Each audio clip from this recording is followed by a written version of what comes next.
Assalamualaikum warahmatullahi wabarakatuh. Perkenalkan, nama saya A.J.J. Muhtadin dari kelas 12 MIPA 1. Pada kesempatan kali ini saya akan menjelaskan tentang materi yang sebelumnya, tentang perbedaan pertumbuhan dan perkembangan pada tumbuhan, perbedaan perkecambangan epigeal dan hipogeal, faktor-faktor yang mempengaruhi pertumbuhan dan perkembangan pada tumbuhan, perbedaan pertumbuhan primer dan pertumbuhan sekunder pada tumbuhan. Baik, perbedaan pertumbuhan dan perkembangan pada tumbuhan. Pertama, pertumbuhan. Pertumbuhan adanya bertambahnya jumlah sel, massa sel, volume sel yang bersifat irreversibel. Irreversibel adalah sifat yang tidak akan kembali ke bentuk asal. Kemudian perubahan dapat diukur, maka tumbuhan bersifat kuantitatif karena dapat diukur. Sedangkan perkembangan, apa sih yang dimaksud dengan perkembangan? Perkembangan adalah proses menuju dewasa. Kapan terjadinya? Pertumbuhan dan perkembangan terjadi beriringan. Setelah ada pertumbuhan, pasti diiringi perkembangan.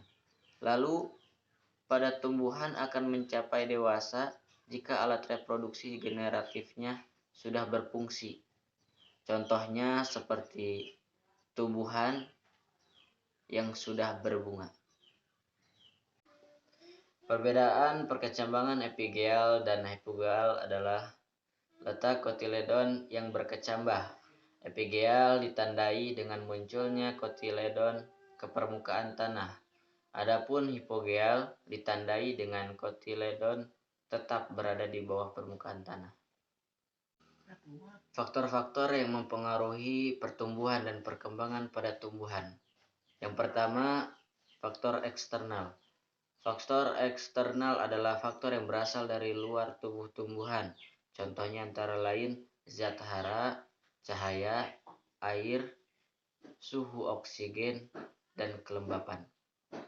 Yang kedua, faktor internal. Faktor internal adalah faktor yang berasal dari dalam tubuh tumbuhan itu sendiri.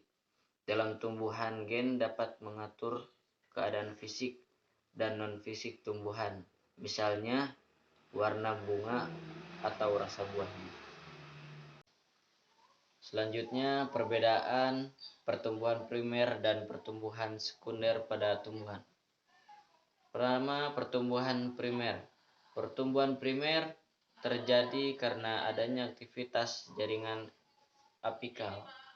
Pertumbuhan ini terjadi secara bertahap di 3 daerah, yaitu daerah pembelahan atau proliferasi, kemudian daerah pemanjangan atau elongasi, dan daerah diferensiasi.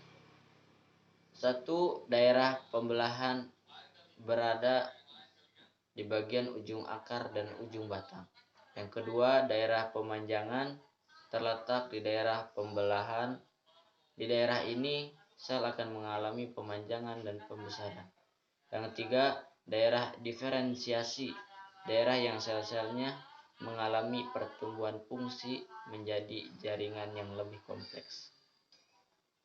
Kedua adalah pertumbuhan sekunder. Pertumbuhan sekunder terjadi akibat adanya aktivitas di jaringan kambium. Pembelahan kambium ke arah luar akan membentuk floem sekunder, sementara pembelahan ke arah dalam akan membentuk xilem sekunder. Pohon-pohon yang ada di sekitar kita diameternya menjadi lebar. Sekian dari saya, mohon maaf jika ada kesalahan dalam pengucapan. Wassalamualaikum warahmatullahi wabarakatuh.